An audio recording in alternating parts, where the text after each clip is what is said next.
There is a particular kind of silence that only exists in rooms built by money. Not the silence of peace. Not the silence of rest. The silence of power, cold, marble-floored, and deliberate. The kind of silence that has been purchased, maintained by men who have decided that the world beyond their walls does not deserve to enter. Vivian stood inside that silence now. Her dress, the ivory one she had pressed at 6 in the morning with hands that would not stop trembling, was no longer ivory. It was dark, rust-colored, soaked through at the chest and sleeves in the particular way that only blood soaks fabric, deeply, permanently, like a truth that refuses to be undone. She was not ashamed of it. She should have been, by every rule this room had ever enforced. She was late. She was stained. She was standing on a floor that cost more per square meter than her clinic's entire monthly rent, and she looked like she had crawled out of a disaster, because she had. Isaac Carbone sat across the room like a verdict waiting to be delivered. Sharp jaw. Eyes the color of cold coffee.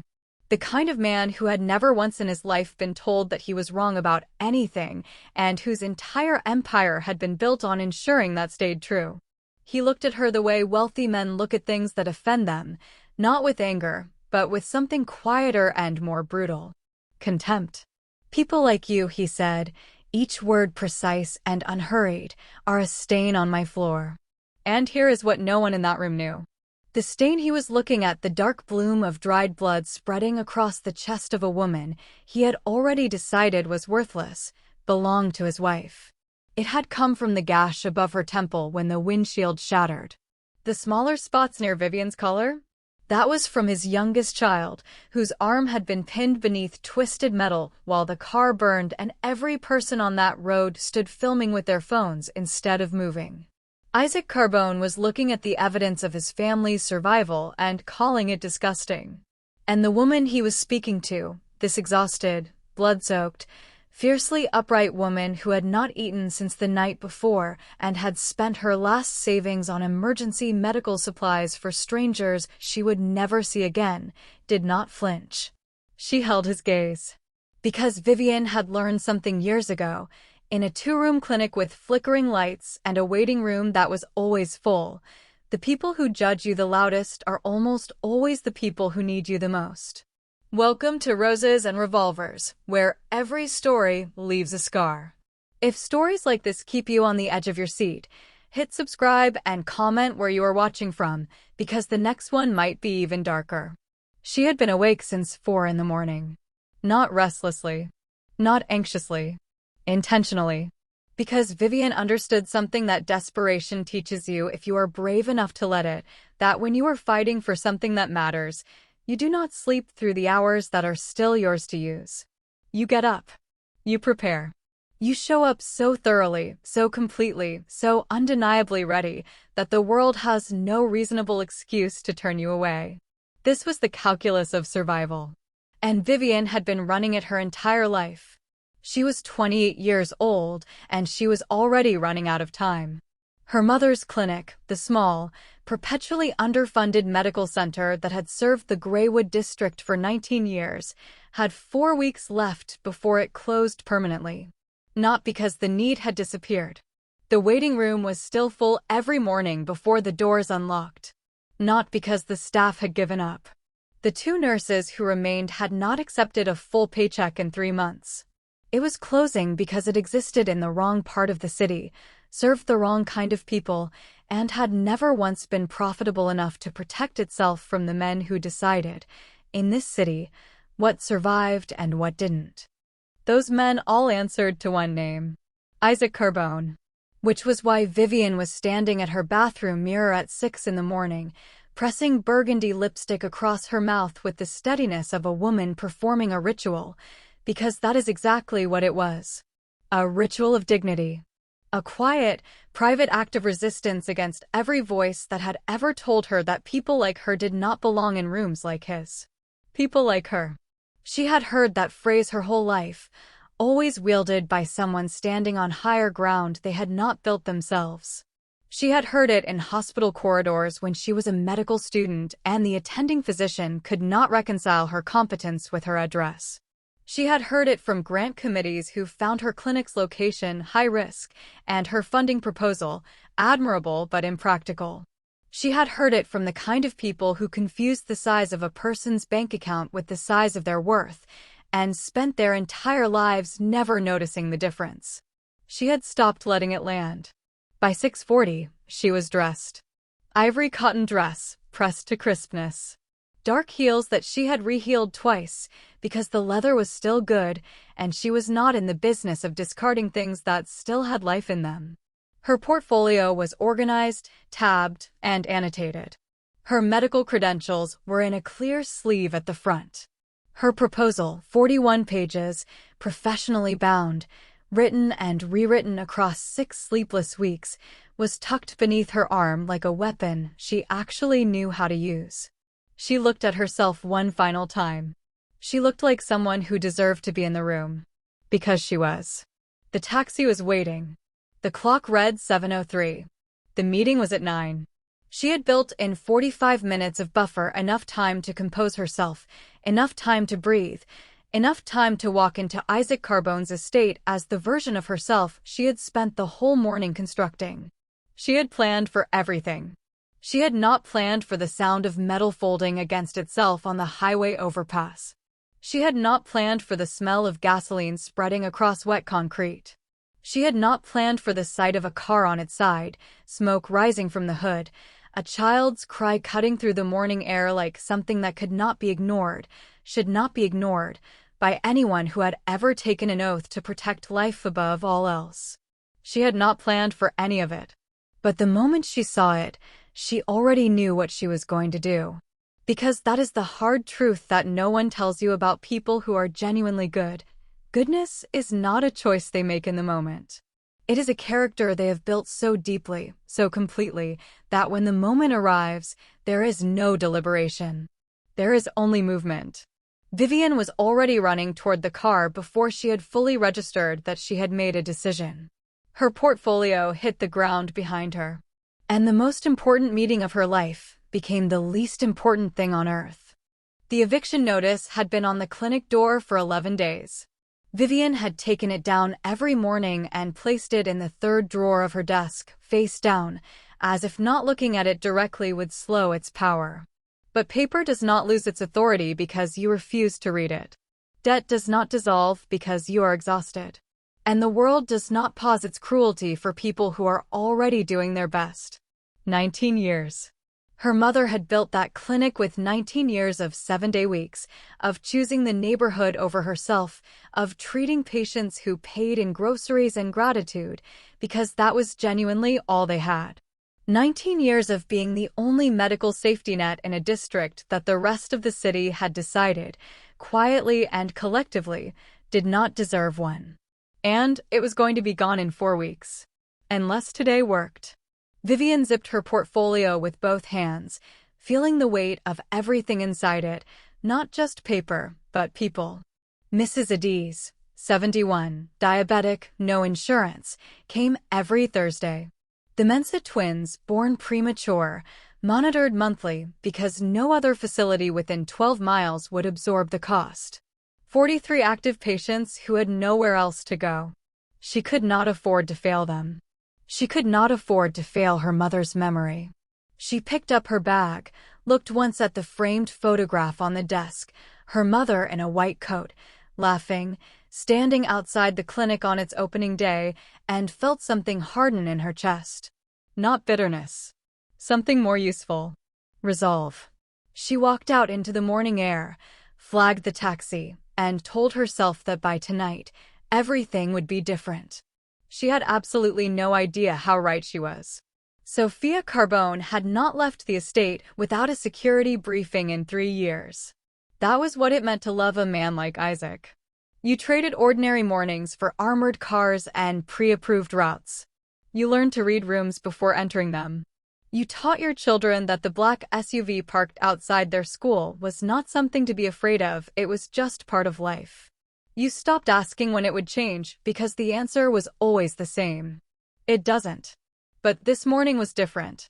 This morning, Isaac had kissed her forehead before dawn and whispered that the detail had been arranged, that everything was handled, that she should take the boys somewhere simple and just breathe for a few hours. It was their youngest's birthday. 6 years old. All he had asked for was pancakes at the little place near the park, the one with the yellow door that Sophia had been promising to take him to for 2 months. Such a small thing. She had said yes before he finished the sentence. What neither of them knew, what Isaac's head of security had failed to report before his sudden, suspicious resignation the evening before, was that the arranged detail existed only on paper. The 2 men assigned to the morning shift had been pulled. By whom, and for what purpose, remained an answer sitting in a file that had not yet reached the right desk. Sophia buckled her youngest into his car seat, pressed a kiss to his curly hair, and felt the particular fullness that only comes from a morning that belongs entirely to you. "Ready?" she asked. "Ready," both boys shouted. She smiled, pulled out of the gate, and drove toward the highway. 3 kilometers ahead, a brake line was already failing. Vivian saw it before she heard it.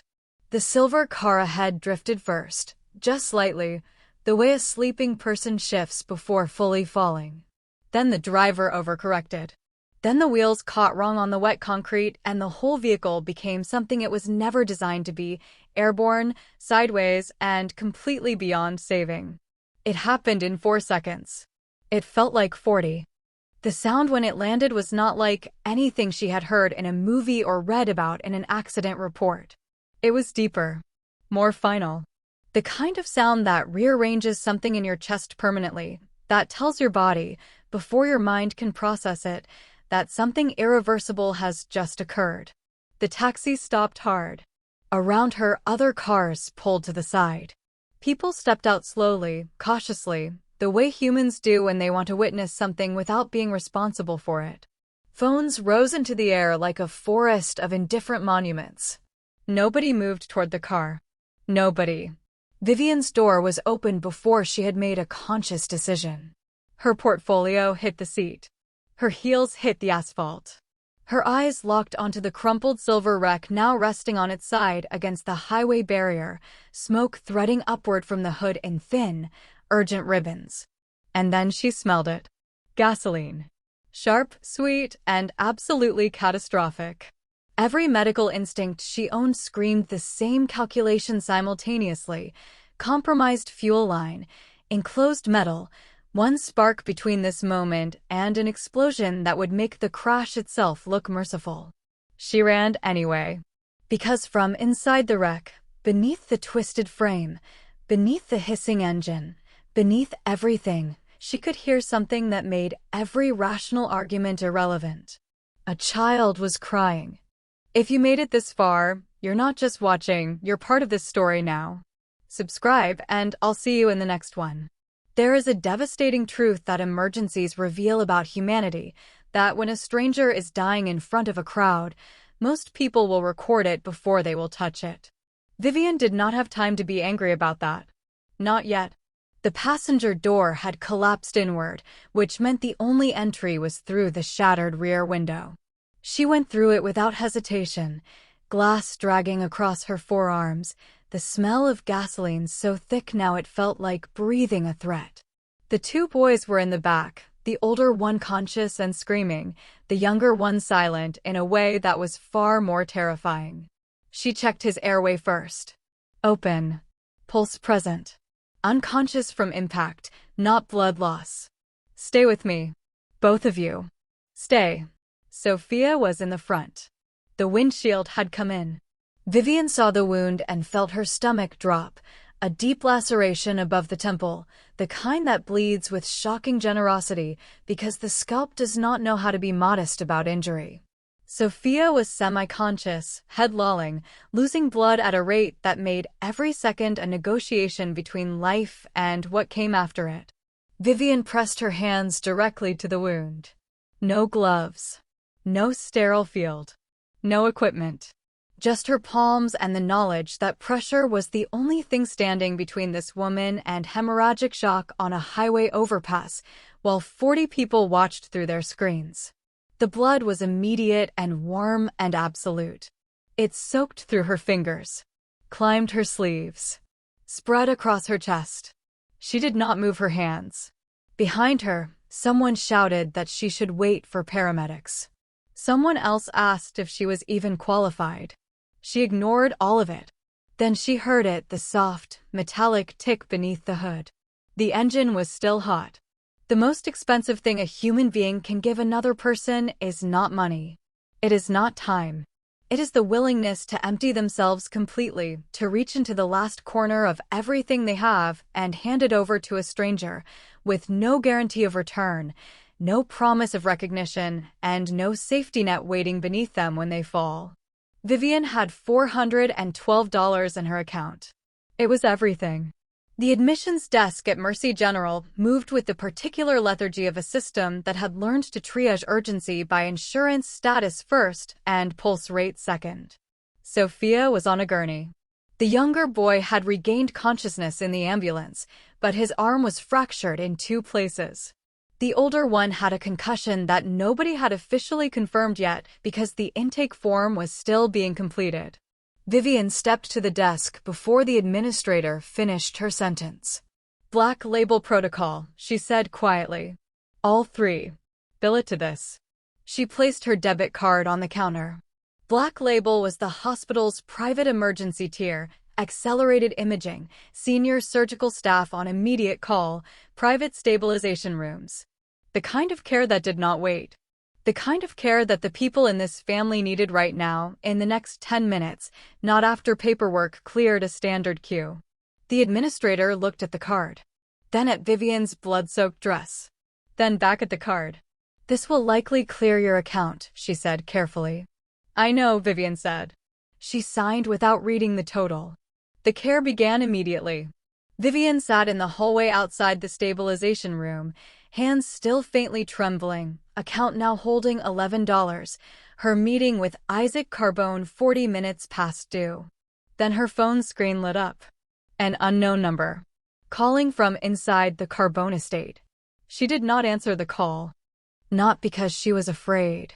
Because she was already moving out of the hospital doors, arm raised for a taxi, her ruined dress catching the afternoon light like evidence of a crime she had not committed, but would apparently be tried for anyway.